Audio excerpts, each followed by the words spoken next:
Mesdames, Messieurs, on reprend les travaux. C'est la deuxième section de notre conférence. Quelles pratiques dans la prévention des fraudes. Sans plus attarder, je passe la parole pour faire une introduction de cette session, des travaux de cette session, à Madame Laurence L'Aiguille, qui est membre du bureau du Conseil supérieur du notariat français. Merci, professeur. Mesdames, Messieurs, mes chers confrères, chers amis, donc nous venons d'examiner dans un premier panel l'étendue des outils qui ont été conçus au niveau tant européen qu'au niveau de nos États pour lutter contre la fraude. Et ces outils sont bien sûr pour empêcher le fraudeur d'agir, mais également pour déployer des mesures préventives, et c'est le sujet qui va animer notre deuxième panel de ce matin. Alors nous accueillons à cette table ronde M. Luc Ferrand, commissaire de justice et de la Chambre française des commissaires de justice, Maître Kara Georgiadou, c'est comme ça que je prononce, qui est huissier de justice en Grèce. Pour les avocats, nous avons Maître Fontibus, trésorier au Conseil national des barreaux français, et pour les notaires, nous avons donc Maître Debaudus pour le notariat français et Maître Boer qui est au bout, voilà, pour le notariat roumain. Alors, juste avant de repasser la parole au professeur et puis à nos premiers intervenants, je voulais juste vous dire quelques mots. Donc, nous avons vu que la fraude pouvait revêtir des aspects multiples. Ça peut être une escroquerie au téléphone, ça peut être un hameçonnage, une arnaque de non-livraison, une escroquerie au placement, bien sûr, financier, une fraude à la carte de paiement, des faux actes notariés, des montages, bien sûr, fiscaux illicites et bien d'autres encore. Cette fraude se caractérise toujours par une intention en fait, de frauder, d'aller contre la loi au règlement, et nous, en tant que juristes, nous sommes un peu les témoins privilégiés de ce type d'agissement. Et dans un monde de plus en plus, nous l'avons vu, sophistiqué, de plus en plus numérique, de plus en plus mondialisé, de plus en plus interconnecté, et évidemment, les fraudeurs multiplient les moyens les plus élaborés pour détourner ou blanchir de l'argent. Nous avons vu ce matin, et je ne reviendrai pas parce que ça a été largement et extrêmement bien explicité ce matin dans le premier panel, nous avons vu qu'il y avait des nouvelles réglementations qui fleurissaient. Constance Dessonnette nous a largement expliqué ce que la Commission européenne, avec le paquet qui est en cours de négociation, allait mettre en place. Nous avons eu également les actions du GAFI. Nous avons vu aussi, comme nous l'a présenté M. Valette, le directeur de Tracfin, toutes les mesures qui étaient mises en place, notamment au niveau français, pour lutter contre ces fléaux. Ce GAFI, qui publie des rapports très fouillés, émet aussi beaucoup de préconisations qui sont ensuite utilisées par d'autres organisations plus internationales, plus intergouvernementales. Nous avons notamment Interpol qui a créé en janvier dernier son centre de lutte contre la corruption et la criminalité financière. Et nous avons également Europol, puisque nous avons aussi également des guides qui sont établis à l'intention du grand public pour avertir et prévenir à l'attention des citoyens des alertes pour les appeler à la prudence, notamment à tout ce que nous pouvons appeler aujourd'hui la cybercriminalité, les cyberattaques. Donc nous avons vu en effet ce matin que les États sont très mobilisés pour protéger leurs citoyens contre tous ces agissements. Et dans ce contexte, les juristes, les professions réglementées que nous sommes, nous avons une obligation de vigilance, mais nous avons une responsabilité particulière puisque nous voyons nos clients pour établir des contrats, pour leur donner des conseils patrimoniaux, pour inscrire leur statut de société. Et c'est à ce moment-là que la prévention est importante pour décourager la fraude, bien évidemment, mais pour identifier le risque, bien sûr, mais notamment la personne. Et ça a été clairement souligné par notre membre de la commission, Corinne Dessonnette, sur l'identification de la personne qui est extrêmement importante. Et nous savons que les professionnels que nous sommes les mieux placés pour identifier nos clients et identifier les personnes qui viennent traiter avec nous, que ce soit avec les avocats, les commissaires de justice, les notaires ou encore les greffiers des tribunaux de commerce. Cette identification est aussi accentuée par le fait, et ça a été souligné par les greffiers des tribunaux de commerce, par le fait que nous opérons aujourd'hui un véritable maillage sur tout le territoire. Cette connaissance du tissu local et du tissu juridique du pays est extrêmement importante dans la lutte et dans la prévention surtout du blanchiment. Et ça a été clairement dit en effet par l'intervenant pour les greffiers de tribunaux de commerce, et je ne peux que le souligner puisque la profession notariat, si je me permets ce petit aparté un peu personnel sur notre profession, est aussi une profession extrêmement maillée sur tout le territoire et fait partie peut-être d'une des des plus grandes caractéristiques de notre profession. En France, nous avons vu en effet, et ça a été rappelé par M. Valette de Tracfin, que notre engagement conjoint, l'engagement de toutes les professions à cet égard, qu'il s'agisse du secteur financier et des professions que nous sommes aujourd'hui, a porté ses fruits puisque, selon le rapport de l'OCDE, qui est paru le 17 mai dernier, la France se place au premier rang des pays qui luttent efficacement contre la criminalité financière. Et la qualité de ces mesures préventives qui est mise en œuvre par tant les institutions financières que par la vigilance des professions du droit que nous sommes, a été relevée. Alors, je ne rentrerai absolument pas dans les détails puisque ça va vous être présenté par tous les professionnels qui sont autour de cette table, mais nous avons pu constater en effet que le nombre de déclarations de soupçons, comme ça a été rappelé par M. Valette, a clairement augmenté, puisqu'il y a une augmentation de près de 80% en 5 ans du nombre de déclarations faites par les professionnels du secteur non financier. Et on ne peut que saluer en effet le rôle de chacun, tant avocat que greffier, que commissaire de justice et bien sûr que notaire. Alors malgré ces bons chiffres, je voudrais juste faire un petit clin d'œil, et peut-être que nous en parlerons à la suite avec les questions qui animeront après cette table ronde. Le GAFI a relevé en effet que nous avons une très bonne coopération et les outils étaient efficacement mis en œuvre, mais le GAFI avait souligné que dans le domaine de l'immobilier, la présence dans le marché immobilier de professionnels non soumis au dispositif de lutte contre le blanchiment et le financement du terrorisme, comme des promoteurs ou marchands de biens, et le recours à certaines formes de sociétés, comme les sociétés civiles immobilières, limitait malheureusement l'efficacité des mesures de vigilance existantes. C'est peut-être un débat que nous pourrions avoir sur cette matière immobilière. Voilà, donc mes propos sont très courts, volontairement, parce que je veux laisser la parole à tous les professionnels qui sont autour de cette table. Et donc, je rends la parole au professeur Popescu pour la modération. Merci à tous.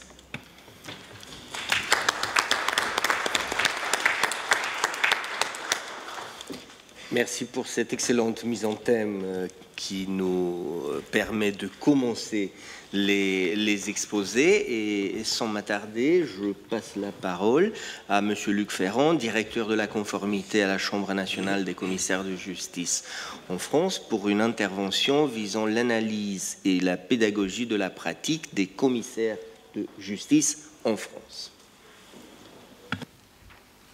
Merci beaucoup, monsieur le professeur. Mesdames, messieurs, je voulais tout d'abord vous dire le plaisir que j'ai de me retrouver à nouveau parmi vous et tout particulièrement à Bucarest. Et je voulais saluer non seulement ceux qui sont présents dans cette salle, mais ceux qui nous suivent outre-mer, de l'autre rive de la Méditerranée tout particulièrement. Très heureux d'être parmi vous aujourd'hui, car comme l'a souligné tout à l'heure le président Sanino, la profession d'huissier de justice, à l'époque, alors même qu'elle n'était pas assujettie, a voulu la première signer un partenariat avec Tracfin. Et bien sûr, sans doute parce que très présent dans son esprit le principe selon lequel la fraude corrompt tout, mais je me disais ce matin en gravissant les marches de cette université et en regardant les statues qui couronnent cette façade et notamment celle des plus grands légistes de l'Antiquité, que peut-être le président Sanino s'était souvenu que la femme de César ne doit jamais pouvoir être soupçonnée.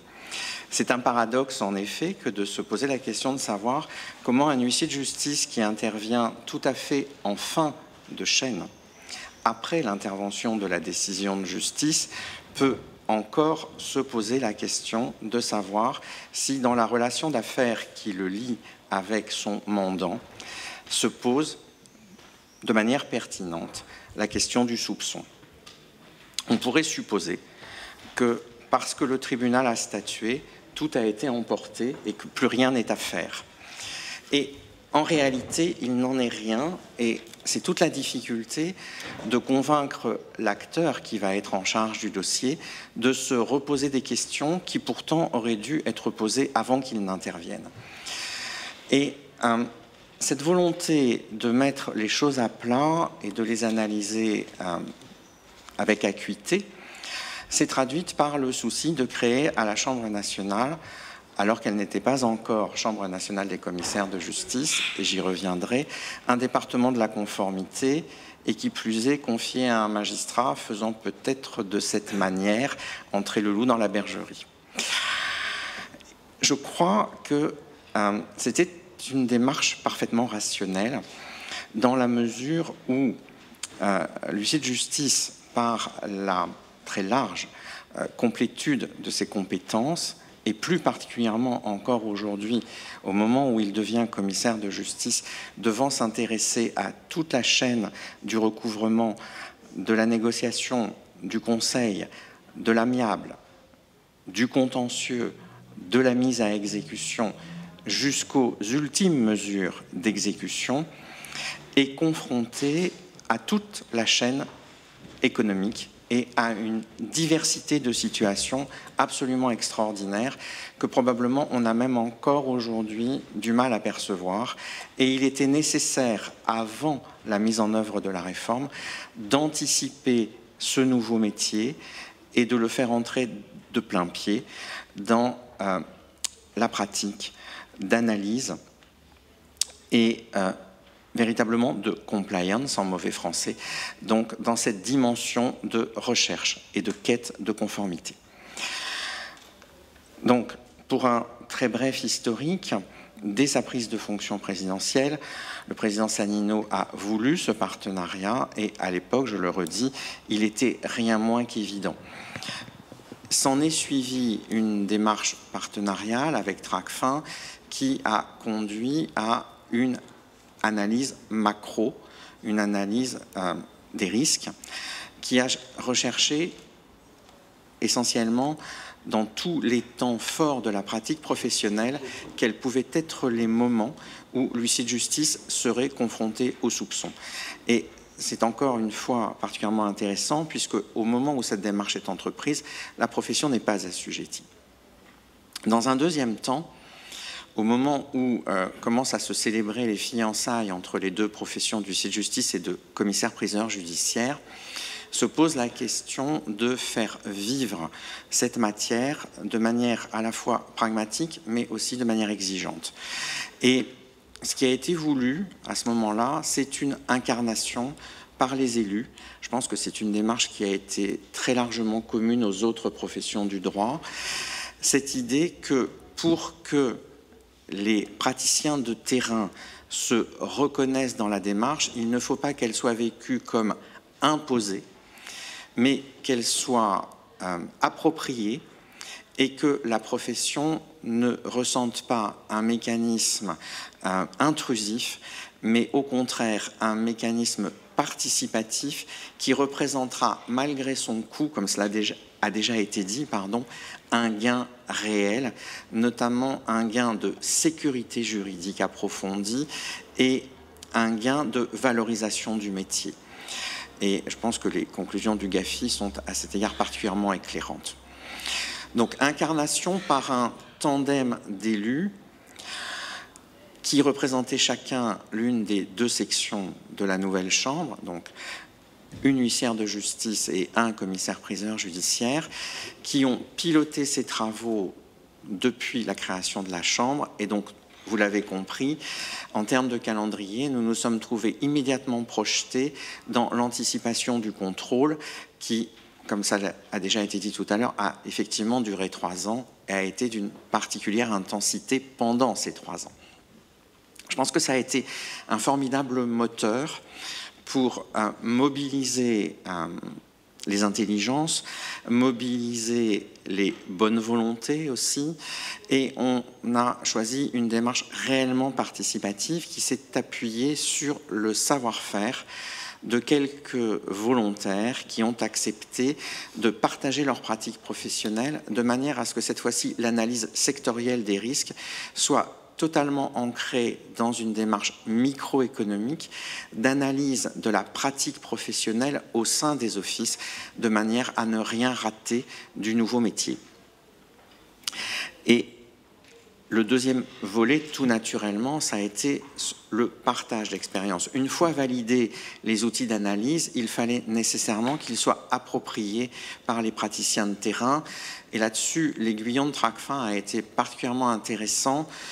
Plus que le nombre, nous a-t-on dit, des déclarations de soupçons, ce qui importe, c'est la qualité de la déclaration de soupçons, et notamment de bien faire cette ligne de partage entre ce qui relève, cela a été dit il y a un instant, de l'article 40, le délit constaté, et de l'autre côté, ce qui relève de l'appréhension du soupçon. Et je pense que c'est une question particulièrement aiguë pour un praticien du droit qui, encore une fois, se situe en aval de la chaîne judiciaire. En aval de la chaîne judiciaire, on n'a pas pour coutume de se poser la question du pourquoi. On ne se pose plus que la question du comment. Donc c'est une nouvelle forme d'analyse du travail quotidien qui apparaît là et qui consiste, non pas à rejuger ce que le juge a jugé, mais à se poser comme le maillon d'un continuum. Et je pense que ça, c'est un élément extrêmement important. Je crois qu'on le ressent très très bien au sein des professions financières. Chaque profession financière, à son tour, ne se pose pas la question de savoir si ce qui l'a précédé a été bien fait, mais chacune se pose la question de savoir comment elle se situe par rapport au mouvement de fond. Et de la même manière, les différents métiers du droit que nous représentons autour de cette table doivent se poser la question du moment de leur intervention, et pas seulement du comment de leur intervention, mais du pourquoi de leur intervention. Parce que ce qui détermine la fraude, c'est évidemment, et les moyens mis en œuvre pour la fraude, c'est évidemment l'intérêt du fraudeur, la cause de la fraude. Et si je me pose la question de savoir comment la religion du tribunal a pu être trompée, je ne désavoue pas le juge. Je me pose la question de l'intérêt qui a motivé celui qui a tenté de frauder le tribunal et qui a pu réussir à frauder le tribunal, qui lui, bien entendu, approche une vérité, mais dont nous savons qu'elle n'est jamais la vérité vraie. C'est l'apparence de la vérité, c'est la vérité qui lui a été présentée. Vous avez tranché entre deux propositions, vous avez tranché le droit, vous n'avez pas forcément abordé le fait réel. Et c'est au moment où la connaissance intime du dossier par la connaissance du client, comme cela a déjà aussi été très largement évoqué, permet d'approcher réellement les causes, que chacun peut se reposer la même question et chacun apporte une valeur ajoutée. Et je pense que c'est un des enseignements extrêmement riches de ce travail, c'est que chacun à sa place prend sa part et que tous, évidemment, l'ont tout entière. En matière de pédagogie, et je terminerai par là, il nous est apparu extrêmement important de vivifier le réseau par des mécanismes descendants et remontants.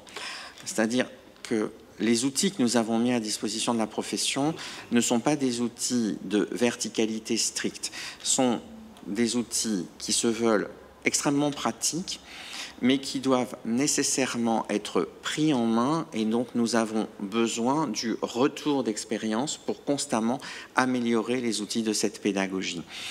Donc nous nous sommes évidemment beaucoup appuyés sur la collectivité des élus, parce que les élus de cette profession sont au cœur de leur région et sont à même d'irriguer leur propre réseau. Et d'autre part, nous nous sommes évidemment beaucoup appuyés sur le numérique, de manière à rendre les échanges entre les offices et le service de la conformité aussi fluides que possible. Je tire de ces 4 années maintenant de travail sur ce sujet cet enseignement à la fois terriblement impressionnant et à la fois très simple, que nous sommes au cœur, encore une fois, d'un bouleversement réel qui conduit chacune des professions du droit à, d'une part, questionner l'activité de tous les autres, et puis de questionner ce qui est le plus au cœur de sa déontologie, à savoir le respect de la parole donnée au mandant et le questionnement du secret professionnel. Et je pense que le message qui finalement a convaincu chacun de s'engager dans cette démarche, c'est le concept d'intérêt général, le concept d'intérêt supérieur. Notamment pour les officiers publics et ministériels, le fondement même de la légitimité de l'activité, c'est la dévolution d'activités de puissance publique, d'activités régaliennes, d'activités de puissance publique. La confiance que l'État transfère j'allais dire confie, remet à l'officier public et ministériel, cette confiance a un prix. Et ce mécanisme de loyauté ne peut pas être univoque. L'État ne peut pas confier aveuglément des prérogatives de puissance publique à des particuliers sans attendre de ces particuliers, forts de ce mandat d'État, la même loyauté en retour. Et donc le travail qui consiste à interroger son dossier, interroger son client, questionner sa pratique, n'est rien d'autre que la légitime réponse attendue par la puissance publique de ceux à qui elle a fait confiance. Je vous remercie beaucoup pour votre attention et m'excuse de devoir vous quitter de manière un peu précipitée.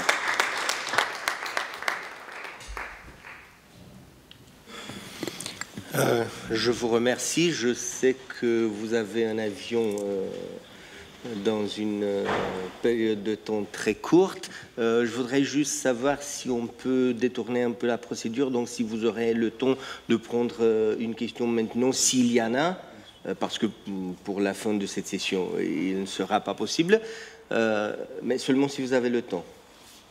Donc, s'il y a des questions, c'est la seule exception, sinon on réservera les questions pour la fin.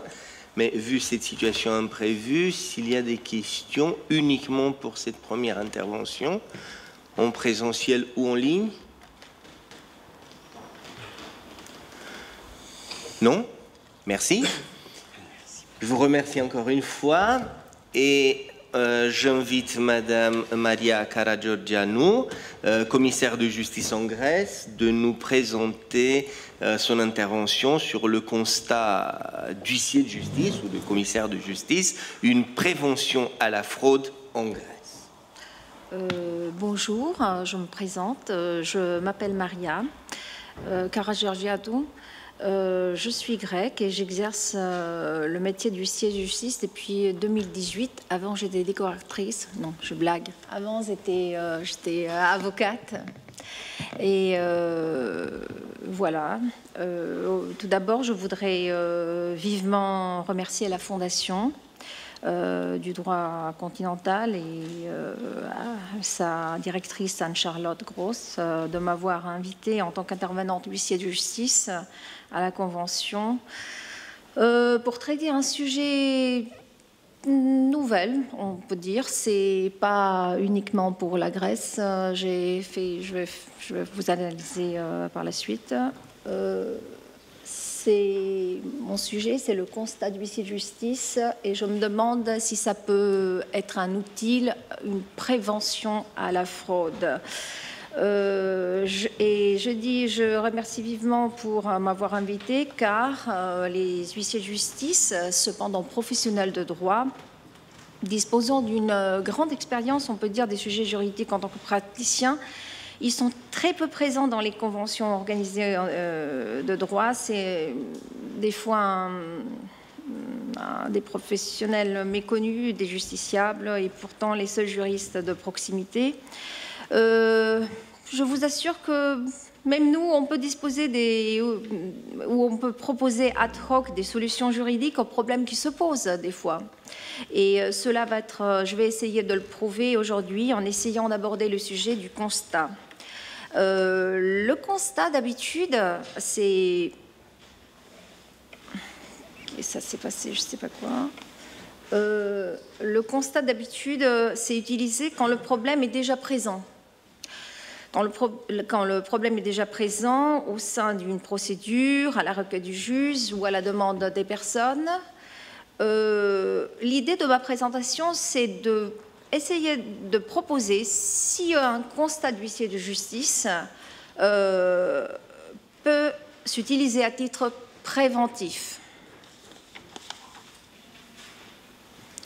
D'abord, pour les personnes qui n'ont pas comme profession dans leur pays les huissiers de justice. Alors, quel est son job? L'huissier de justice, c'est un professionnel de droit spécialisé dans l'établissement de la vérité, dans la recherche de la preuve. Donc, c'est l'assistant du juge à la découverte de la preuve. Il appuie ses constatations sur des preuves, clichés photographiques, sonomètre, mesures d'humidité, thermomètre, etc. Il effectue lui-même les mesures pour éviter toute tentative d'usurpation. C'est ça. Alors, maintenant, il faut voir qu'est-ce qu'un constat d'huissier de justice. On peut dire que c'est une photo juridique instantanée. C'est un acte écrit, c'est la reine des preuves, comme on le dit. Une photo instantanée des faits qui se déroule devant un huissier de justice, on dit que pour judiciariser ce qui est visible à un instant T et en un lieu donné. Autrement dit, un descriptif précis qui se matérialise par un acte écrit, un procès-verbal, qui contient des constatations purement matérielles, exclusives de tout avis sur les conséquences de faits ou de droits qui peuvent en résulter. Sauf en matière pénale. Là, les huissiers de justice, ils peuvent avoir effectué un constat, mais les constats ont valeur de simples renseignements. Et ces constatations font foi jusqu'à preuve contraire que quand il est dressé par un huissier de justice.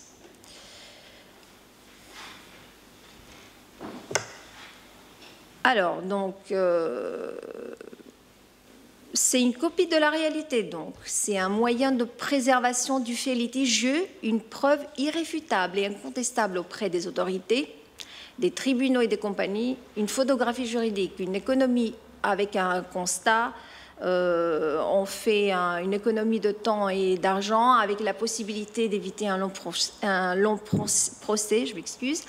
Et c'est une garantie du respect des droits ou de la protection des biens, des fois, parce que puisqu'il était mis par un ministère, par un professionnel de droit, donc ça peut apporter une garantie du respect des droits. Le constat conserve la mémoire des faits qui, sans un support écrit, se disparaissent avec le temps. C'est ce qu'on peut dire que scripta manus et verba volen. Et pourquoi on a intérêt du recours à un constat? D'abord, la force probante. Alors, la force probante, c'est la preuve la plus sûre et la plus fiable. C'est vrai que quand on a la force probante, il est incontestable et ne peut en aucun cas être écarté dans un procès. Le constat constitue une preuve juridique efficace contre toute contestation émanant d'une personne, d'une société ou d'une administration même. Le constat rapporte les preuves, conserve la mémoire des faits que sans support écrit disparaissent.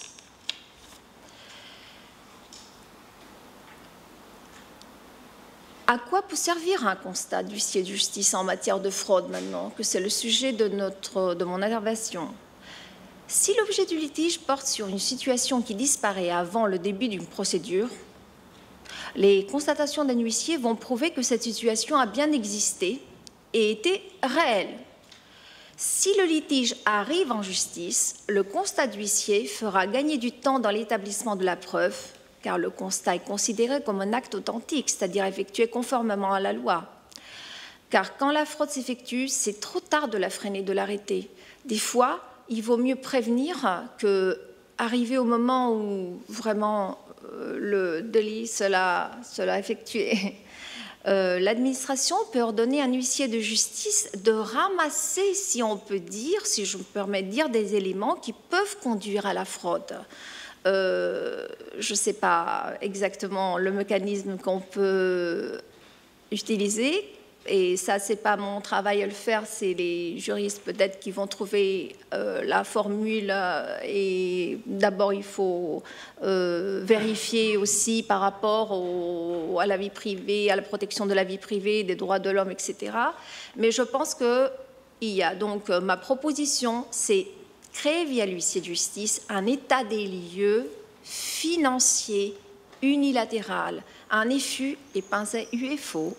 Ça veut dire un état des lieux. Un état des lieux, c'est, comme on l'utilise dans la pratique, un état des lieux contradictoire, un document attestant de l'état par exemple, d'un logement à l'entrée ou à la sortie du locataire. Mais un état des lieux financier, ça peut être en matière fiscale ou en matière de l'administration ou en matière de banque unilatérale. Ça veut dire trouver des formules où on peut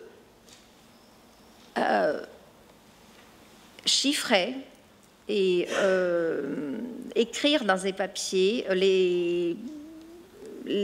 informer l'administration ou les juges avant tout commis ou avant que la fraude se complète. Comme ça, on évite à temps la réalisation des fraudes ou on les prévient, on les élimine au niveau de la tentative au moins. Et de cette façon, on peut prévenir les dommages excessifs des parties. On aide de manière préventive la justice de ne plus accumuler un grand nombre des affaires pénales ou civiles. On protège les participants dans un contrat de constater à temps le damage, comme on dit dans l'économie. Et l'économie comme ça reste ainsi plus fiable et plus sécurisée. On peut créer un mécanisme préventif antifraude via le constat. Et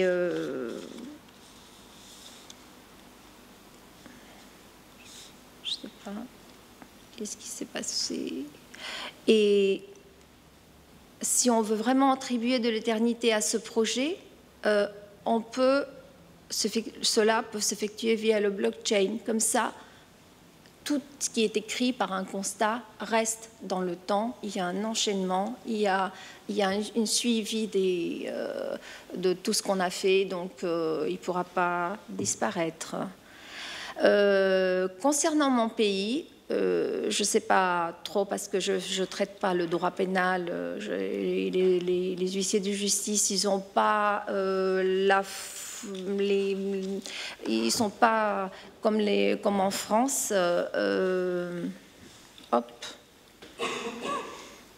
Mais je vais essayer d'aborder. Donc, c'est l'autorité nationale grecque de la transparence. En grec, c'est Ethniki Archidiaphoras EAT. C'est par la loi 2622 de 2009 qui a changé. Et que, d'ailleurs, je ne savais pas, et a été élu président du réseau des autorités de prévention de la corruption. Et on a un autre mécanisme, le bureau du procureur d'appel d'Athènes, le département de la criminalité financière. Les procureurs de la criminalité financière sont soutenus dans leur travail pour un certain nombre d'experts scientifiques. Et là, peut-être que les huissiers de justice, ils peuvent être utilisés en tant qu'experts scientifiques pour soit la conduite de l'examen préliminaire ou d'un examen préventif quand il y a un soupçon et un juge ne peut pas intervenir avant que la procédure sera commencée. Je vous donne 2 petits mots pour le constat en Grèce. C'est un bébé de 2 ans. Parce que le législateur attribue une activité monopolistique de l'huissier de justice en Grèce il y a 2 ans. Et c'est vrai qu'en Grèce, il n'y a pas eu autant de constats que en Belgique ou au pays comme la France. Et en Grèce, ils sont exclus les actes du constat extrajudiciaire. À la requête d'une personne physique ou morale, c'est seulement le juge qui peut ordonner les officiers de justice. Donc, merci, bonnes vacances à tous et à tous, et j'espère que la prochaine fois, la convention peut-être se déroulera dans une île grecque, hein, comme ça, on est très... Merci.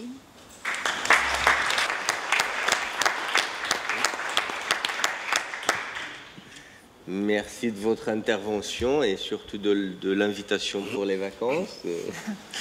On y pense déjà. Je passe la parole à Monsieur Nicolas de Baudus de Fransur, membre de la Commission Europe et internationale du Conseil supérieur du notariat français. pour l'intervention, excusez-moi, la lutte contre le blanchiment de capitaux et le financement du terrorisme, pratique professionnelle du notariat français. Merci, monsieur le professeur. Mesdames, messieurs, chers confrères, d'abord, je suis très honoré de pouvoir intervenir à cette table ronde et essayer de vous présenter modestement le quotidien d'un notaire français dans cet épineux sujet de la lutte contre le blanchiment des capitaux et du terrorisme. Il y a une première difficulté qui peut apparaître immédiatement quand on réfléchit à cette question pour un notaire, puisque, à l'inverse de ce que disait Maître Ferrand tout à l'heure, le notaire, lui, il est plutôt au tout début des éventuelles opérations de fraude. La première difficulté, c'est ce qu'on appelle l'obligation d'instrumenter. Un notaire a cette obligation, c'est-à-dire que lorsque des parties lui demandent de réaliser un acte, il a par principe cette obligation de le réaliser. Mais bien évidemment, il y a un premier filtre qui se rattache directement à la lutte contre la fraude. C'est le filtre, précisé d'ailleurs dans le règlement national des notaires, qui, bien que cette obligation d'instrumenter existe, exige du notaire qu'il refuse dans l'hypothèse d'une opération qu'il jugerait frauduleuse. C'est donc un premier filtre, et ce n'est pas forcément très évident à identifier. La deuxième, je dirais, avant même des obligations du notaire, la deuxième chose, c'est l'organisation propre du notariat. Lorsqu'une opération est réalisée, le notaire, au titre de sa mission d'officier ministériel,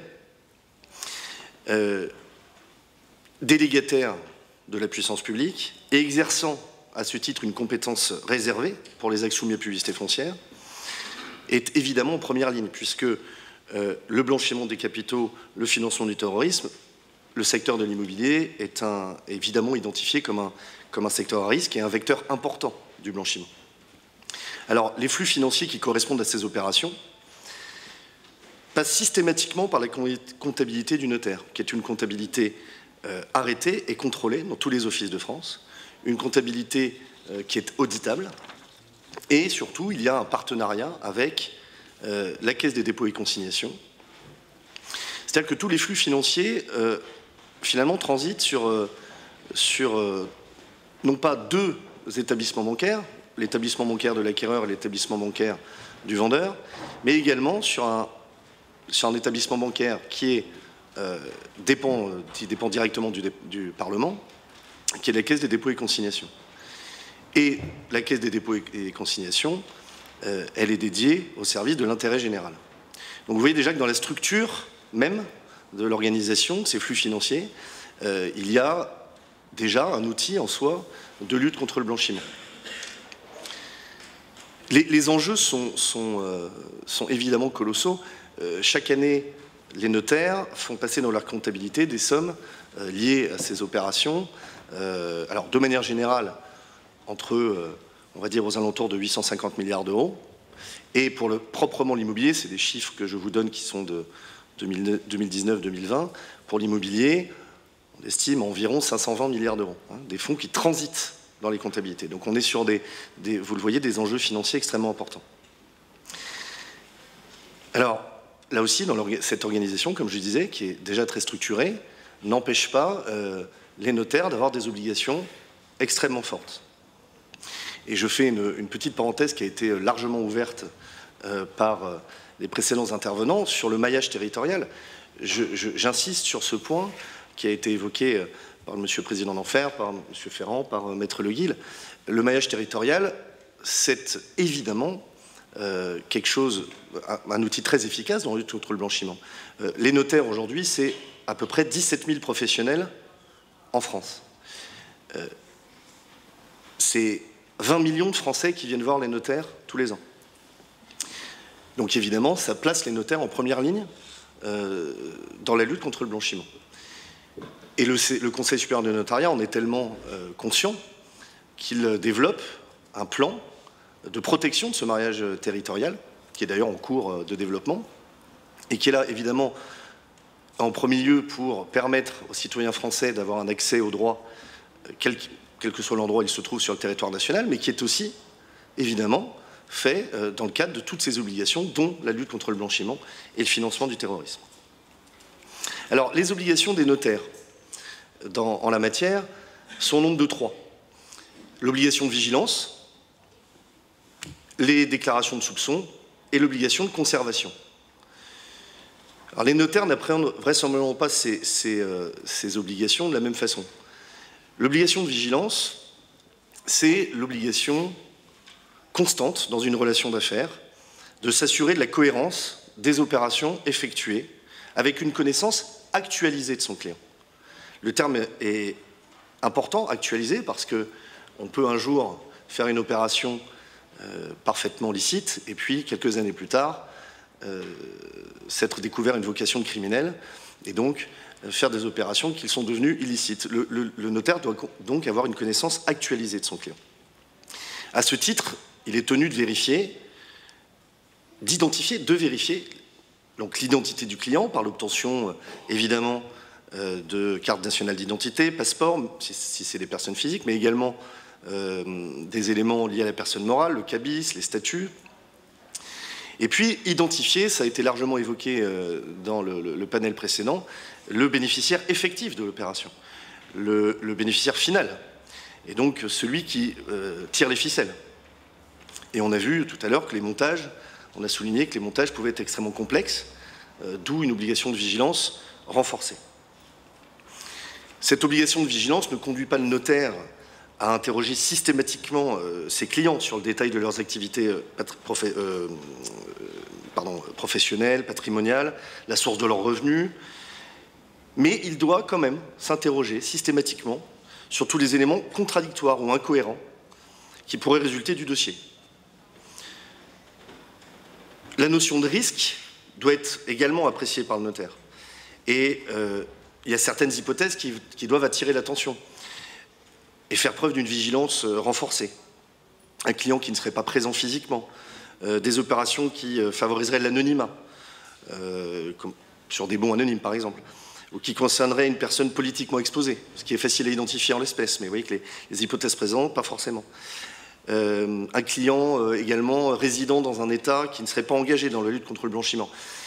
Tout ça conduit à avoir un niveau de connaissance qui est quand même relativement important.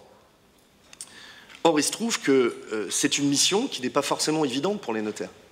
Parce qu'on parle depuis ce matin de tout ce qui est mis en place pour lutter contre la fraude. Mais je crois qu'il faut revenir aussi à quelque chose de parfaitement pragmatique. C'est que je vous disais tout à l'heure 17 000 notaires en France.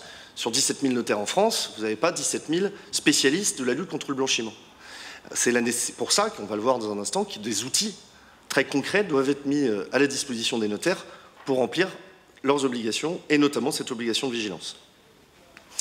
La deuxième obligation, qui est l'obligation de déclaration en cas de soupçon, elle n'est pas forcément plus simple. Monsieur Vallet-de-Valla a parlé tout à l'heure de zone grise pour un soupçon. À mon avis, c'est gris foncé. Parce que qu'est-ce que c'est un soupçon? Effectivement, ce n'est pas une infraction, c'est pas finalement une intuition, c'est une présomption sans preuve de culpabilité. Vous reconnaîtrez que quand on a dit ça, c'est quand même pas tout à fait évident. On pourrait dire aussi une conjecture de croyance. Ça ne veut pas dire grand-chose. En tout cas, ça veut dire que c'est nébuleux. Alors, cela dit, hein, le soupçon, c'est aussi une obligation extrêmement importante dans la pratique quotidienne du notaire. Tracfin considère qu'il existe un soupçon dès lors que les professionnels concernés estiment, sur la base de la connaissance de leurs clients, ce que j'évoquais tout à l'heure, et de leur expérience, de leur analyse personnelle de la situation, comme de l'absence de réponse aux questions qui peuvent se poser, que des sommes sont susceptibles de provenir d'une infraction relevant de la législation en matière de lutte. Vous voyez, on a ici le résumé de tout ce que j'ai dit avant. Des notions difficiles des certitudes difficiles à obtenir, et puis une expérience du notaire. Finalement, le notaire ne doit procéder à une déclaration que lorsqu'il a analysé d'une façon approfondie les faits le conduisant à conclure s'il est en présence d'une situation génératrice de soupçons. Évidemment, ce n'est pas au notaire d'apporter la preuve de la matérialité de l'infraction, ni même de la qualifier d'ailleurs. On a deux hypothèses distinctes qui sont dans le Code monétaire et financier. Le cas général, qui est une déclaration relative aux sommes ou opérations portant sur des sommes dont le notaire sait, soupçonne ou a de bonnes raisons de soupçonner et qu'elles proviennent d'une infraction, passible d'une peine de prison supérieure à 1 an ou participant à un financement des activités terroristes. Des anomalies, des exemples d'anomalies, il y en a, la liste n'est pas exhaustive, hein, des difficultés de vérification de l'identité ou du bénéficiaire effectif, le jeune âge des acquéreurs dans le cadre d'une opération immobilière, la disproportion entre les revenus de la personne et le prix de l'acquisition, une absence de négociation du prix, une absence de visite du bien concerné, tout ça sont des indices, mais encore une fois, la liste n'est pas exhaustive. Et puis la deuxième hypothèse, c'est une déclaration de soupçon lorsque le notaire sait, soupçonne ou a de bonnes raisons de soupçonner qu'elles proviennent d'une fraude fiscale. Alors en matière de fraude fiscale, le soupçon ne suffit pas à déclencher l'obligation de déclarer. Le notaire ne procède à la déclaration que dans la mesure où il y a des critères, il y en a 16 qui ont été définis dans un décret, au moins l'un des critères, qui sont pour le coup relativement objectifs, sont présents. Les notaires sont seuls habilités à effectuer une déclaration de soupçon, quelle que soit leur modalité de leur exercice professionnel, en société, à titre individuel. C'est donc une obligation personnelle. Les collaborateurs, évidemment, des notaires ne sont pas concernés par cette obligation. Et le notaire, en sa qualité d'officier public, a pour mission d'appliquer la loi. Il ne peut donc opposer le secret professionnel à Tracfin. La troisième obligation sur laquelle je vais passer assez rapidement, parce que pour un notaire elle est plus traditionnelle, c'est l'obligation de conservation. Donc vigilance, déclaration de soupçon et conservation des documents avec des délais qui ont été fixés par le Code monétaire et financier, qui d'ailleurs ont été réduits récemment. Donc ces obligations, comment les remplir? Eh bien, des outils sont mis à disposition des notaires.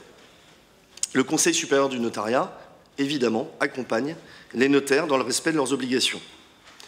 Je le disais tout à l'heure, les notaires ne sont pas forcément des spécialistes du sujet. Alors d'abord, il existe au Conseil supérieur du notariat un service dédié qui informe et communique. Alors on a tout un tas d'outils, des mémentos, un e-learning accessible non seulement aux notaires mais également aux collaborateurs, des organisations de formation de manière régulière pour les notaires, des réponses aux instances, tout ça est géré par ce service dédié du Conseil supérieur de notariat qui en plus va faire des publications en fonction de l'actualité, enfin soit de l'actualité juridique ou l'actualité tout court, hein, comme on a pu le voir récemment, sur le dispositif de gel des avoirs et, ou autres sanctions dans le cadre de la situation en Ukraine. Les outils pratiques du notaire, premièrement l'accès au registre.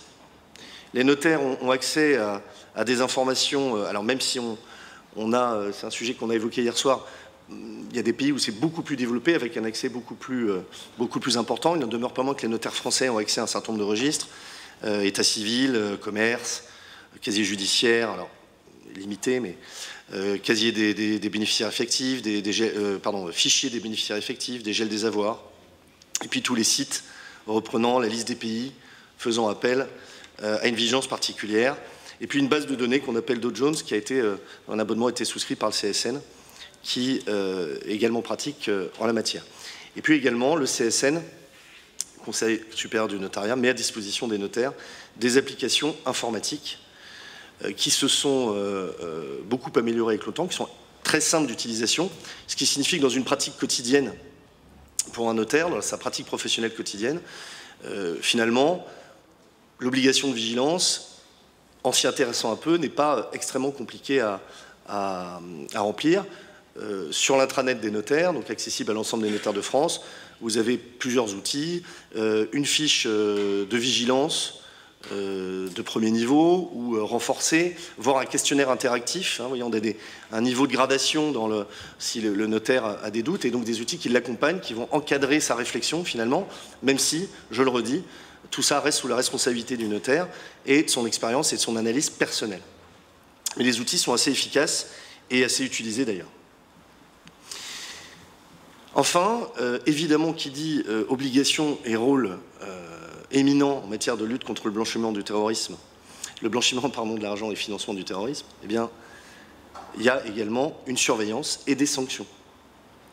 La surveillance, le rôle principal, c'est la Chambre des notaires, c'est-à-dire un échelon local ou relativement local. Les chambres des notaires, c'est à peu près en France le niveau départemental, parfois en niveau interdépartemental, mais c'est quand même un échelon relativement local. Donc la Chambre des notaires a un rôle prééminent, ce qui est extrêmement important parce que on peut avoir des situations en la matière qui sont extrêmement différentes d'une région à l'autre. Vous avez bien évidemment des régions qui sont plus exposées à ces sujets de blanchiment des capitaux et de financement du terrorisme que d'autres. Donc l'échelon local va permettre d'avoir une connaissance, les obligations, une connaissance de la situation locale, et les chambres des notaires ont des obligations assez précises. Elles doivent élaborer une analyse sectorielle des risques, tout ça est très très encadré. Donc la Chambre des notaires peut demander à un notaire concerné la communication de tout document relatif à ses obligations. Des sanctions peuvent être prises, on va y revenir, et également par le biais de ce qu'on appelle les inspections de comptabilité qui ont lieu une fois par an dans chaque office de France. Eh bien, ces obligations des notaires sont vérifiées à l'occasion de ces inspections. Et donc les inspecteurs peuvent avoir accès également à un certain nombre de documents. Alors, pas une déclaration de soupçon en elle-même, mais quand même un certain nombre de documents liés à ces obligations. Donc les sanctions, elles existent. Hein. Monsieur Valdevala disait tout à l'heure que le Tracfin en lui-même ne peut pas sanctionner, mais par contre, les notaires peuvent être sanctionnés au titre de ces obligations. D'abord, ils peuvent être sanctionnés au titre de leurs obligations professionnelles, donc par la discipline, qui d'ailleurs connaît en France en ce moment une réforme importante, qui est heureuse, je pense, à beaucoup de titres, et certainement au titre de la lutte contre le blanchiment. La nouvelle organisation de la discipline en France permettra vraisemblablement d'avoir une meilleure efficience, une meilleure efficacité dans les sanctions qui doivent être prononcées contre ceux qui n'entendraient pas respecter leurs obligations, voire parfois, pourquoi pas, se rendraient coupables de complicité de blanchiment, qui est puni, bien évidemment, par des peines de prison et des peines d'amende importantes. Parce qu'il y a la discipline, mais il y a également la responsabilité pénale. Ne pas procéder à une déclaration de soupçon pourrait conduire un notaire à être poursuivi pour complicité de blanchiment. Ne pas procéder à une déclaration de soupçon. Alors évidemment, en ayant connaissance de la situation. Mais vous voyez quand même qu'on est dans quelque chose d'assez fort comme responsabilité. Pour terminer, vous voyez, avec tous ces éléments que j'ai brossé rapidement, que le notariat est un acteur majeur de la lutte contre le blanchiment. Outre les déclarations de soupçon qui sont faites par les notaires, qui sont de l'ordre de 1600 à 1800 par an, ce qui fait du notariat le premier déclarant du secteur non financier, ce dont je pense, monsieur le directeur de Tracfin se serait aussi félicité s'il n'avait pas dû nous quitter un peu plus tôt, mais il le sait. Outre ces déclarations, le Conseil supérieur du notariat s'engage sans relâche dans la lutte contre le blanchiment, par les outils que j'ai évoqués, par la formation, mais également avec des partenariats. On a en ce moment un plan national de formation qui est mené par le Conseil supérieur en partenariat avec la Caisse des dépôts et consignations, qui a connu un peu de retard à cause de la pandémie, mais à ce jour, 300 notaires ont été formés au cours de l'année 2021 et ce plan de formation se poursuit et s'amplifie en 2022. Voilà, je vous remercie de votre attention.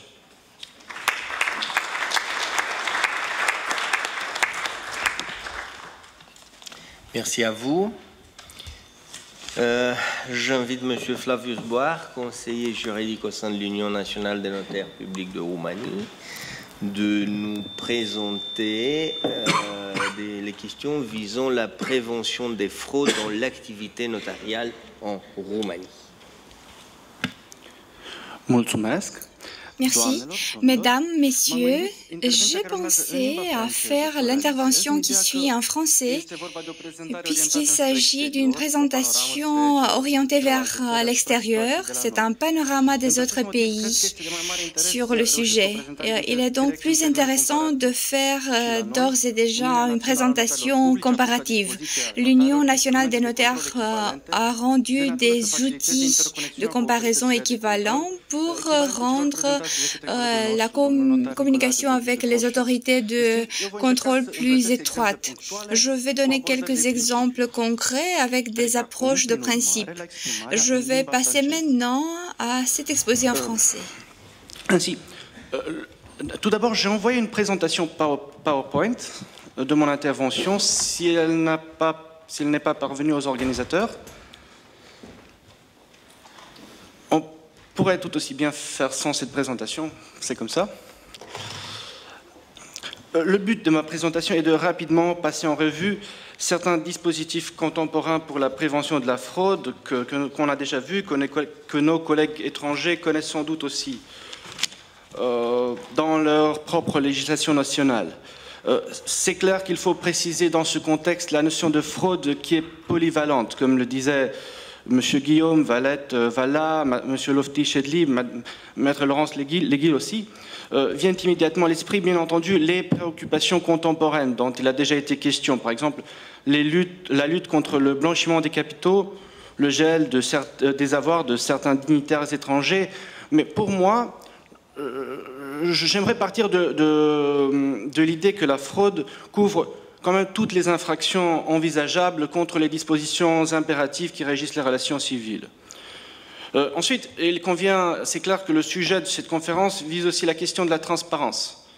Il faut dire que les notaires de Roumanie, tout comme les professionnels des autres pays sans doute, tiennent au principe du secret professionnel. Or, celui-ci semble par définition mis à rude épreuve face aux considérations d'ordre public telles que la prévention des fraudes. Les textes essentiels en matière de secret professionnel sont similaires en Roumanie, en France et au niveau du droit comparé. Ce qui compte, de toute façon, le secret professionnel ne fera pas l'objet principal de mon propos, puisque tout le monde est d'accord d'un côté que le secret professionnel n'est pas opposable aux autorités de surveillance lorsqu'on parle d'informations requises au titre de la lutte contre le financement du terrorisme ou de la lutte contre le blanchiment du capitaux et ainsi de suite.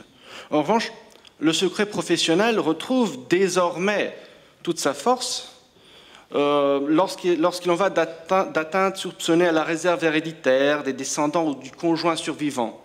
Des questions plutôt privées, apparemment. Donc, lorsqu'est en cause la possibilité de les déshériter. Ce qui signifie que dans l'ordre public contemporain, la lutte contre le blanchiment des capitaux, contre le financement du terrorisme et ainsi de suite sont beaucoup plus importantes que les relations familiales. Mais il faut dire aussi que j'envisagerai mon propos surtout dans l'amont, dans la prévention des fraudes, là où intervient le notaire, donc avant que l'opération n'ait été consentie ou signée, plutôt que dans l'aval qu'on se pose déjà des problèmes de secret professionnel ou de transparence du notaire. Et à cet égard, j'ai divisé mon point sur deux plans.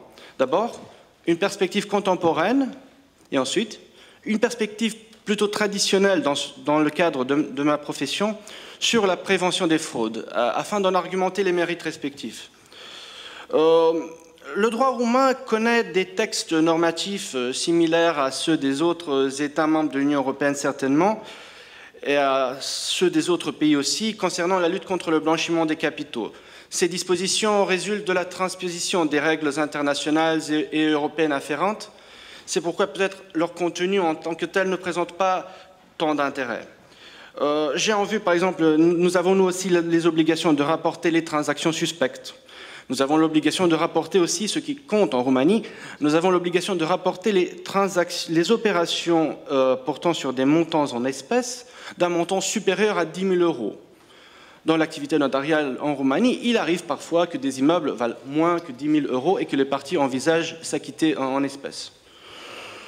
Ainsi que nous avons aussi l'obligation de vérifier les bénéficiaires réels des entités qui participent au circuit civil, dont parlait notamment Madame Deshonnette de la part de la Commission européenne. Donc, obligation liée aux bénéficiaires effectifs des entités qui participent aux relations civiles. En Roumanie, par exemple, nous avons même plusieurs registres de bénéficiaires effectifs. Il faut savoir qu'on a un registre pour les sociétés commerciales, l'expression commerciale étant un peu désuète en droit roumain. Nous avons un registre pour les associations et les fondations et un registre pour les fiducies respectivement. En plus, en tant que notaire public roumain, nous avons là encore aussi l'obligation de transmettre, de relever les éventuelles contradictions avérées entre les mentions déjà enregistrées quant aux bénéficiaires effectifs et les déclarations plus récentes des parties ou les nouvelles données disponibles. Bien entendu, nous devons nous aussi implémenter toutes les mesures adéquates de connaissance de la clientèle, vérification de l'identité, vérification rigoureuse de l'identité des parties impliquées. Le problème qu'il faut souligner néanmoins, c'est que la diversification de ces dispositifs visant à la prévention des fraudes a également entraîné, selon l'opinion commune, un certain alourdissement en termes de procédures bureaucratiques à suivre, en termes d'exigences formelles. Par exemple, le bénéficiaire réel ou effectif se détermine souvent à l'aide de simples attestations sur l'honneur de la part des entités visées. Cependant, il est évident que si jamais il y aurait là réellement des bénéficiaires cachés qui utiliseraient des fonds illicites, les personnes en cause feront de leur mieux pour occulter cette situation.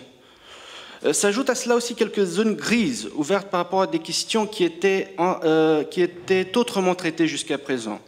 Par exemple, dans certains pays, s'est posé le problème de considérer les ventes entre les parents et leurs enfants comme étant suspectes au titre de la lutte contre le blanchiment des capitaux.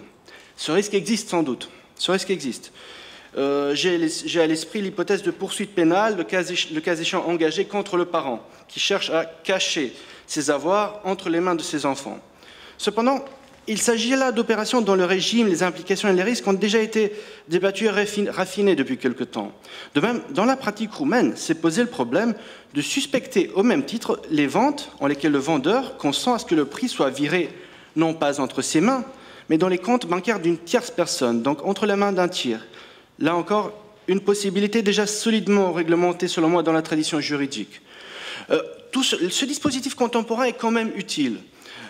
Et j'aimerais vous raconter une situation assez récente en laquelle a été portée à l'attention de l'Union nationale des notaires publics de Roumanie une affaire en laquelle une société, soi-disant, installée dans les îles Vierges britanniques a apporté un concours financier consistant à un développeur immobilier roumain par le biais de contrats sous seing privé et qu'ils envisageaient bien entendu garantir ce concours financier par des hypothèques immobilières que devait notamment authentifier le notaire roumain. Cette situation, paradoxalement, a été portée à notre attention puisqu'on nous a demandé si la procuration signée dans une autre entité, disons, intéressante de point de vue touristique et financier, si la procuration est valable, si elle respecte les conditions de forme authentiques. Bref, on s'est dit qu'on a quand même la culture générale nécessaire pour soupçonner la fraude dans cette affaire, mais on n'a quand même pas la spécialité requise pour l'accuser. Dès lors, on a obligé les notaires en question de s'adresser à notre autorité de surveillance, à l'Office national de lutte contre le blanchiment des capitaux, qui sont beaucoup mieux placés pour savoir ce qui se passe dans les îles Vierges britanniques, selon nous. Bon, de toute façon, on estime de plus en plus que, mis à part cela, on estime de plus en plus que le recours à l'intelligence artificielle serait désormais plus capable d'ordonner tout cela que l'intelligence humaine. L'intelligence humaine, le cas échéant, guidée par son humilité et par son modèle d'inspiration divine. Que l'homme serait de moins en moins capable d'assurer de l'ordre et de la cohérence dans toutes ces choses. C'est la raison pour laquelle j'aimerais parler un peu du dispositif plus traditionnel dans l'activité notariale roumaine, sans doute de principes consacrés aussi bien dans la réglementation notariale roumaine que sans doute dans celle des autres pays, parce que Maître Nicolas de Baudus-Franchur en a déjà parlé, puisque l'idée consacrée dans la réglementation roumaine, c'est que nous avons nous-mêmes l'obligation de clarifier le but et le contenu des rapports qui se lieront entre les parties des actes notariés. Cette réglementation de principe porte en soi déjà les germes pour atteindre des résultats similaires à ceux poursuivis par les dispositifs plus contemporains de prévention des fraudes. La différence, c'est qu'elle est moins rigide et formelle sur le plan des procédures. C'est le premier filtre dont parlait mon collègue français. Cette méthode législative, je pense qu'elle peut fonctionner comme alternative à l'ambition de réglementer le détail des mécanismes applicables à la prévention des fraudes. Puisque c'est notre devoir traditionnel en tant que notaire, d'abord de faire de notre mieux pour connaître les buts poursuivis par les parties, et ensuite d'apporter notre concours en conséquence. On doit bien entendu également vérifier à ce que le contenu des relations poursuivies par les parties et le but assumé soient conformes à la loi. Ça, c'est clair. Les parties c'est génial puisque les parties non plus ne peuvent s'abriter derrière une attitude purement passive. En effet, on voit bien que ces obligations de principe impliquent de la part du notaire un contrôle rigoureux du discernement des parties. Le notaire est obligé de vérifier la capacité des parties à discerner les conséquences de leurs actes. Puisque si les parties s'avèrent incapables d'assumer la réalité des buts poursuivis par leurs agissements, voire si les parties se cachent derrière une certaine opacité comportementale en disant qu'elles n'ont rien à déclarer au notaire, c'est assez évident que la condition du discernement en ce qui les concerne pose problème. Selon moi, c'est mon opinion. En plus, il faut dire que les textes applicables, le texte que je viens de synthétiser, incluent aussi la composante essentielle d'intérêt et d'autorité publique au niveau de l'activité notariale.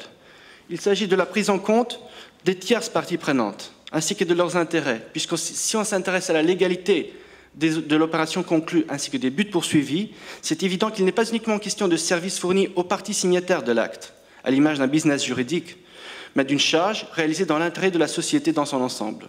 En conclusion, tout cela confirme selon moi que la prévention des fraudes n'est pas une préoccupation récente, puisque certains dispositifs existent à cet effet depuis pas mal de temps. C'est de ma part aussi la conviction que l'intelligence et la parcimonie humaine, jointes aux considérations de foi et de bonne foi, permettent encore de trouver les meilleures solutions dans ce contexte. Et j'aimerais aussi terminer avec un autre cas particulier dans l'activité de l'Union nationale des notaires publics de la Roumanie, c'est qu'on a effectivement imposé aux notaires, interpréter les dispositions applicables de manière à ce qu'elles interdisent aux notaires d'instrumenter des opérations immobilières en lesquelles le prix, la contrepartie, serait payé en crypto-monnaie, quelle crypto-monnaie que ce soit, voilà, Bitcoin ou ainsi de suite. On a déduit cette obligation justement au titre du dispositif traditionnel que j'invoquais, l'obligation du notaire de veiller à la légalité du contenu de l'opération et des buts poursuivis par les parties. Ne serait-ce que parce que, à l'argument qu'on pourrait réqualifier l'opération dans un contrat d'échange, échange d'un immeuble contre une certaine quantité de crypto-monnaie, serait selon nous un but assez frauduleux, en ce sens que c'est clair qu'il est question d'une certaine quantité d'argent, de la crypto-monnaie qui est vue selon ses fonctions d'argent et de quantité monétaire, et non pas d'un bien individuellement déterminé vu pour ses qualités spécifiques. En disant cela, en vous fournissant cet exemple concret, je me permets aussi de vous remercier pour votre attention et votre patience.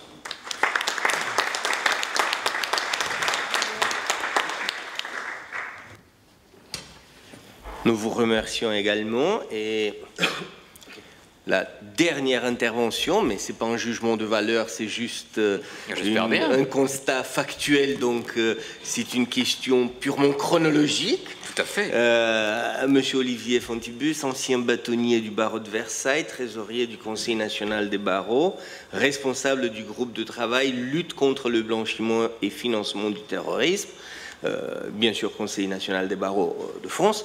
Sur le thème les enjeux et les pratiques de la lutte antifraude des avocats français. Mon cher confrère. Merci, monsieur le professeur. Mesdames, messieurs, mes chers confrères, chers maîtres, merci de nous avoir invités, le CNB, à ce colloque sur ce sujet effectivement très, très prégnant, sujet dans lequel la profession d'avocat en France est extrêmement impliquée. Les 72 000 avocats français qui sont, vous le savez, regroupés de façon répartis plutôt, de façon inégale, entre 163 barreaux français, puisque le plus grand Paris recouvre à peu près 30 000 avocats et le reste des confrères sont inscrits dans les autres barreaux du territoire national.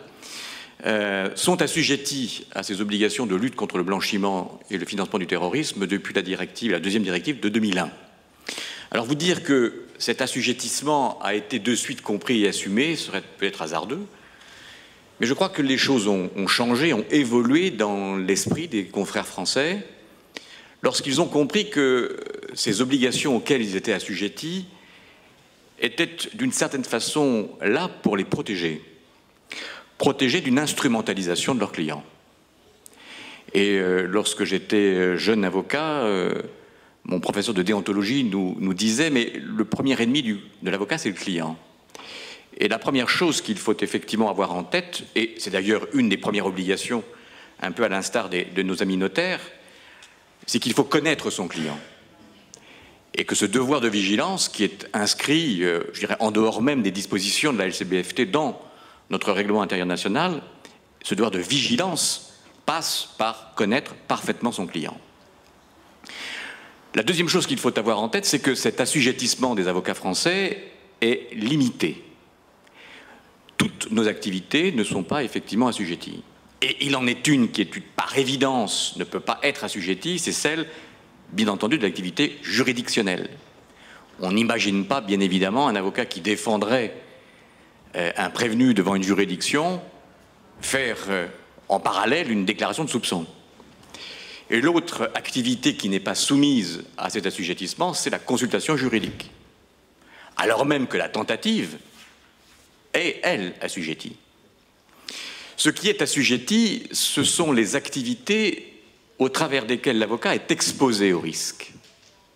C'est-à-dire, en gros, le domaine fiscal, immobilier, et dans ces domaines assujettis aux obligations LCBFT, l'avocat a, l'instar du notaire, un certain nombre d'obligations. La première, devoir de vigilance, et puis également l'obligation de la déclaration de soupçon. Mais ces obligations doivent être prises sous l'aune du respect de deux principes essentiels, qui sont le premier, bien évidemment, le secret professionnel, nous en avons tous parlé, et le deuxième, celui de l'indépendance. Alors, le secret professionnel, on l'a tous en tête, il est pour nous, par définition, essentiel, et la solution qui a été trouvée, qui était d'ailleurs validée, si je puis dire, par la Cour de justice européenne, dans un arrêt Michaud contre la France, en 2012, est ce qu'on appelle le filtre du bâtonnier. L'avocat français qui aura, et je ne reprends pas les explications qui ont été très claires de maître de Bodus, sur le schéma, effectivement, qui doit amener le professionnel du droit, notaire ou avocat, à faire cette déclaration de soupçon, eh bien, l'avocat français ne pourra pas la faire directement, il devra passer par son bâtonnier, qui va avoir pour mission de contrôler la régularité de cette déclaration de soupçon, savoir si effectivement elle est faite dans le cadre des dispositions du Code monétaire et financier et par définition dans le respect du secret professionnel.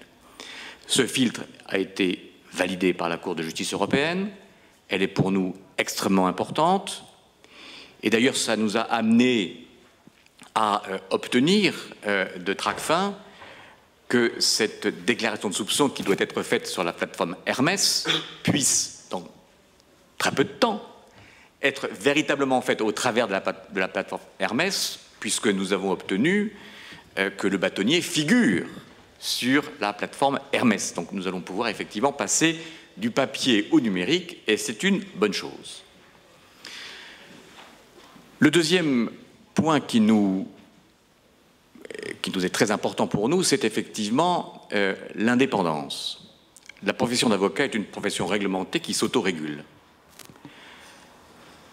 L'organe de contrôle des avocats, ce n'est pas le CNB, ce n'est pas le Conseil national des barreaux, qui est une institution qui représente la profession au niveau national et qui vient en assistance des ordres. Ce sont les ordres, ces 163 barreaux, qui ont pour mission de contrôler les avocats et le respect de leurs obligations.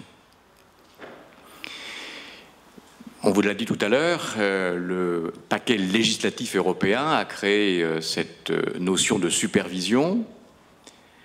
avec un relais national qui, semble-t-il, en France sera organisé au niveau de la chancellerie, sans doute du bureau de déontologie de la chancellerie.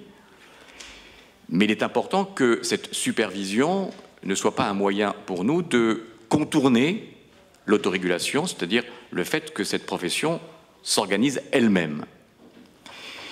Le rôle du Conseil national des barreaux, c'est donc d'inviter, de stimuler, d'aider, d'assister les ordres à opérer ces contrôles, puisque les ordres ont l'obligation de contrôler les avocats, leurs avocats, au plus près. On parlait de maillage territorial tout à l'heure, mais c'est vrai que les 72 000 avocats français sont répartis sur la totalité du territoire national et que les ordres sont effectivement très nombreux, 163, et sont très proches de la réalité. Et ce sont eux qui, effectivement, un peu à l'instar des greffiers de commerce ou des notaires, connaissent à la fois les avocats et puis le territoire. Mais les ordres doivent être aidés parce que ce n'est pas simple, effectivement, de pouvoir contrôler d'un côté 30 000 avocats pour Paris, ou à Versailles, puisque c'est mon barreau, 800, ou peut-être plus facilement sur un autre barreau où ils seront moins nombreux, mais les techniques de contrôle doivent être comprises et mises en place, et là le CNB est en assistance. Et nous avons, là aussi, à l'instar du notariat, mis en place à la fois des outils pour les avocats. Je parlais tout à l'heure de connaître sa clientèle, et nous avons, au-delà des formations que nous pouvons assumer via des webinaires, des e-learning, des formations qui sont déclinées dans tous les barreaux français, mis en place des outils informatiques, numériques, tels que par exemple la cartographie. La cartographie, ça permet à chaque avocat, à chaque cabinet, dans des domaines d'activité précis qui sont liés bien évidemment au domaine d'assujettissement, de connaître son client et de connaître l'exposition au risque du cabinet. Et puis ensuite, cette cartographie permet au cabinet ou au département du cabinet, droit social, droit des affaires, immobilier, de savoir et de connaître son degré d'exposition et de prendre des mesures au-delà même de la première, qui est celle de la vigilance. Et ces deuxièmes degrés de vigilance passent par exemple par la classification des clients. Une classification qui va permettre de connaître au plus profond le client que nous avons en face, en actualisant bien évidemment les données, parce que les choses peuvent changer, les évolutions peuvent bien évidemment arriver, et là, cela fait partie effectivement des obligations que les avocats doivent remplir, et ce sont sur ces obligations que vont peser les contrôles des ordres, pour savoir effectivement quelles sont les mesures prises par les avocats dans leur cabinet pour assumer cette prévention.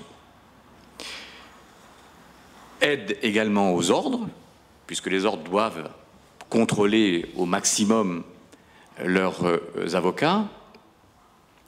Donc nous mettons à leur disposition des kits de contrôle qui permettent justement à ces ordres d'élaborer ce contrôle et de rendre leur rapport annuel obligatoire qui est à diffuser sur leur propre site internet.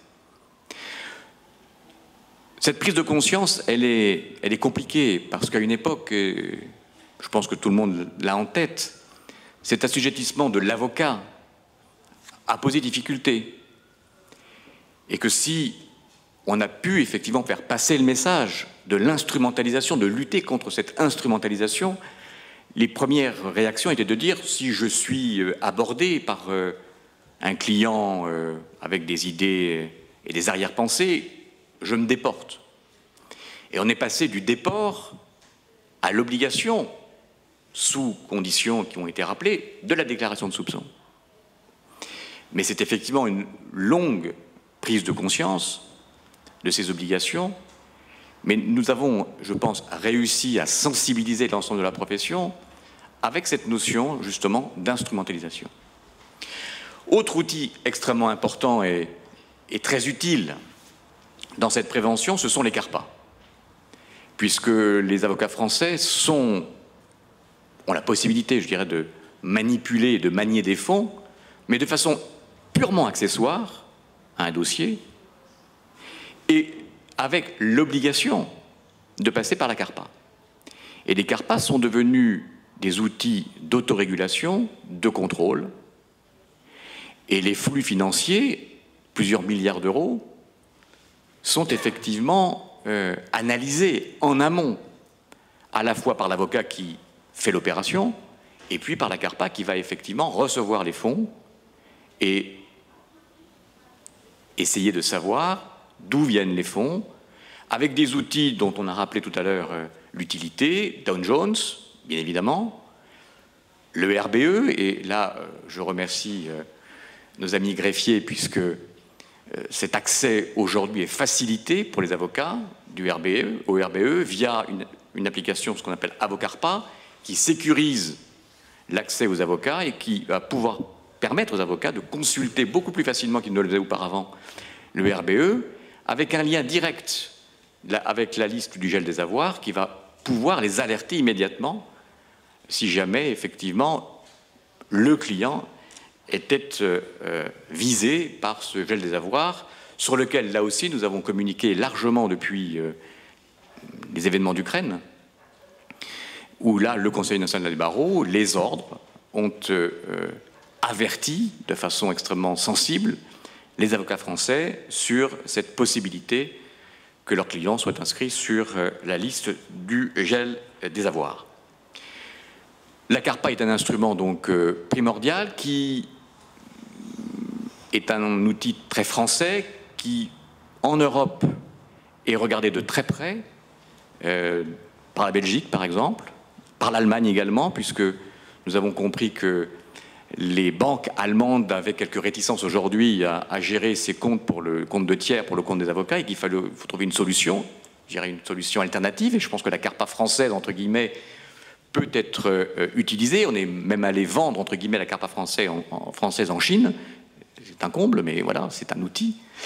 Et que cette CARPA, et que ces CARPA, chapeautés par l'UNCA, l'Union nationale des CARPA, est un outil, là aussi, de prévention extrêmement prégnant.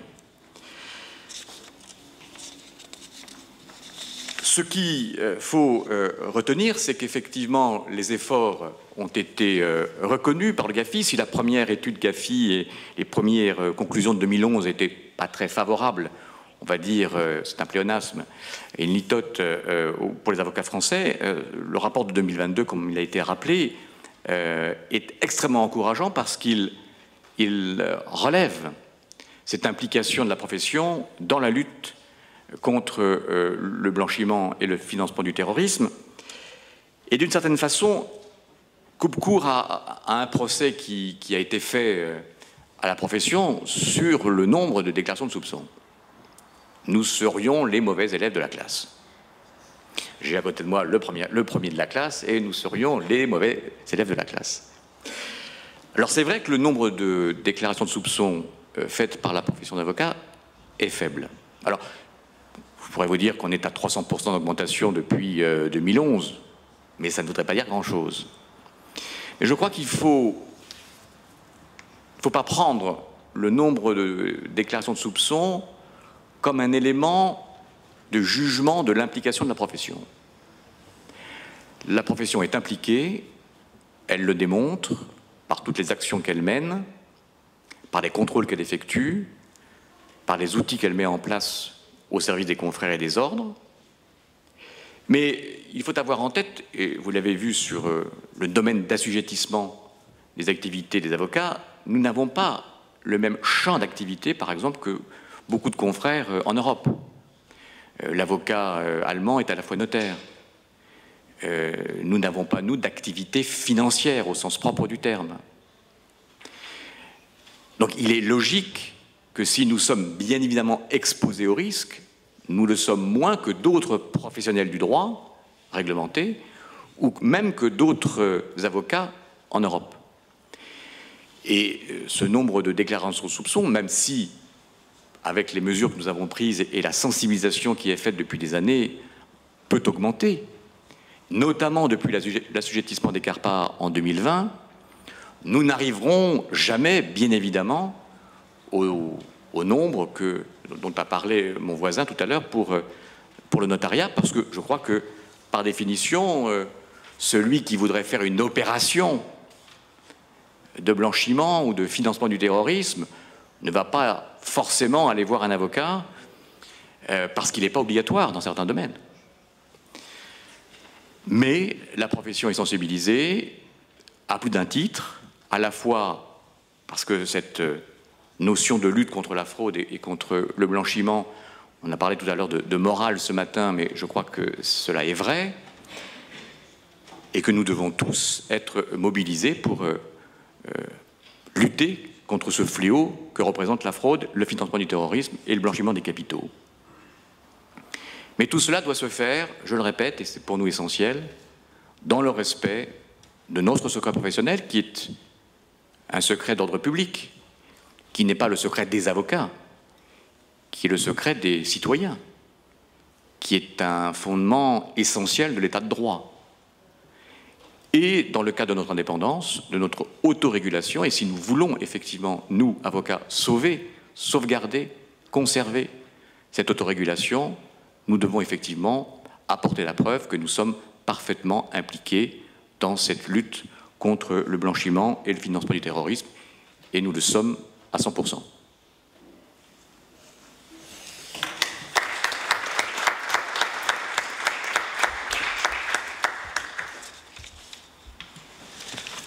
Merci de votre présentation, et comme il nous reste quelques minutes parce qu'on a commencé avec 15 minutes de retard, avant de donner la parole à la salle et aux participants en ligne, j'aimerais juste constater que suite aux présentations, peut-être une différence assez importante s'impose entre la situation de l'avocat d'un côté et la situation des autres professionnels du droit parce qu'ils sont des officiers publics, tandis que nous, les avocats, nous n'avons pas le même statut. Donc, nos obligations sont de plus faible intensité, à mon avis. Et deuxièmement, pour faire un constat un peu comparatif entre la France et la Roumanie, parce que je suis inscrit à la fois au barreau de Bucarest et au barreau de Paris, je constate qu'en France, il est très facile pour moi en tant qu'avocat de respecter toutes les obligations. Je remplis le questionnaire qui m'est envoyé par le barreau de Paris. Je participe à des formations en ligne organisées par le barreau de Paris. Je trouve sur les sites internet officiels de la profession d'avocat les outils dont j'ai besoin. Et ce qui est le plus important pour moi, je fais un signalement non pas à une autorité publique, mais au bâtonnier. Et pour moi, en tant qu'avocat, c'est une garantie essentielle. Par contre, en Roumanie, le signalement doit être fait directement à l'Office national de lutte contre le blanchiment d'argent. Donc, il n'y a aucun filtre et aucune garantie et protection pour l'avocat. Et ce qui est le pire, à mon avis, très peu de sessions de formation d'avocats en la matière sont réalisées en théorie en coopération avec les organes de la profession d'avocat, mais les formations sont réalisées toujours par l'Office national de lutte contre le blanchiment d'argent. Or, vous imaginez très bien que le formateur, en tant qu'officier civil, de l'Office national de lutte contre le blanchiment d'argent, ils vont mettre toujours l'accent sur l'obligation pas de dénonciation, mais de saisir, etc., etc. Et il laissera totalement à côté la question du secret professionnel, parce que ce n'est pas son rôle, ce n'est pas son métier, et je crois que c'est un danger énorme de former les avocats en la matière de lutte contre le blanchiment de l'argent, par les spécialistes de l'Office national de lutte contre le blanchiment de l'argent et non pas par les spécialistes qui sont formés, qui exercent au sein de la profession, donc de l'ordre professionnel. Mais c'est un point de vue particulier. Et pour vous donner un exemple limite du respect scrupuleux des obligations parfois absurdes en matière de lutte contre le blanchiment d'argent. Je vous donne un cas pratique réel, une situation réelle dans laquelle j'étais impliqué. Il y a quelques années, les juges de la Cour de cassation de Roumanie ne percevaient plus leur salaire parce qu'il y avait une réduction de salaire décidée par le gouvernement. Le ministère des Finances ne voulait plus payer les salaires des juges de la Cour de cassation. Alors, une réunion du conseil de direction de la Cour de cassation, on m'invite pour être engagé l'avocat de la Cour de cassation pour porter plainte en justice contre le ministère des Finances publiques, pour obliger le ministère des Finances publiques à payer les salaires des juges de la Cour de cassation. Vous imaginez quand même l'enjeu. Bon. Et le premier président de la Cour de cassation était professeur à la faculté de droit. Il a été mon professeur quand j'étais étudiant en première année de licence. Je le connaissais depuis 25 années à l'époque. Et la juge chargée de s'occuper de l'affaire était la présidente de la section du contentieux administratif de la Cour de cassation. C'est un peu l'équivalent du vice-président du Conseil d'État français.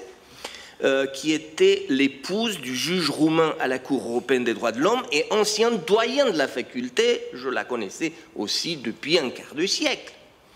Et j'ai pris l'affaire pro bono. Donc, je n'ai pas demandé des honoraires à la Cour de cassation. Mais pour respecter les obligations en matière de lutte contre le blanchiment d'argent, l'objet du litige s'agissait des fonds publics payé par le ministère des Finances, et l'affaire était engagée pro bono, j'ai demandé la carte d'identité du premier président de la Cour de cassation et de la présidente de la section du contentieux administratif, parce que j'avais des obligations en matière de connaissance de la clientèle, et je suis obligé par la législation roumaine d'avoir une copie de l'acte d'identité du client, parce que je dois connaître le client pour éviter que je sois instrumentalisé pour blanchir de l'argent. Bon. Et j'ai respecté ces obligations-là scrupuleusement. Voilà. Il nous reste quelques minutes, parce que, je répète, on a commencé avec un peu de retard. Donc, je remercie d'abord, bien évidemment, tous les intervenants pour la qualité extraordinaire de leurs interventions, ceux qui, normalement, nous dispensent des questions parce que, déjà, les réponses ont été apportées durant leurs exposés. Toutefois, s'il y a quelque chose de très, très pressant en matière de questions, soit dans la salle, soit parmi les participants en ligne, et sans aucune intention de freiner les questions, juste avant la pause déjeuner qui nous attend. Donc, s'il y a des questions très courtes, et les réponses seront également très brèves, je vous invite à poser des questions, y compris en ligne s'il y en a. Voilà, comme je vous ai dit, les orateurs étaient brillants et ils avaient tout expliqué dès le début. Donc je vous remercie de votre participation à cette deuxième séance. Je vous invite pour le déjeuner à l'endroit fixé par les organisateurs.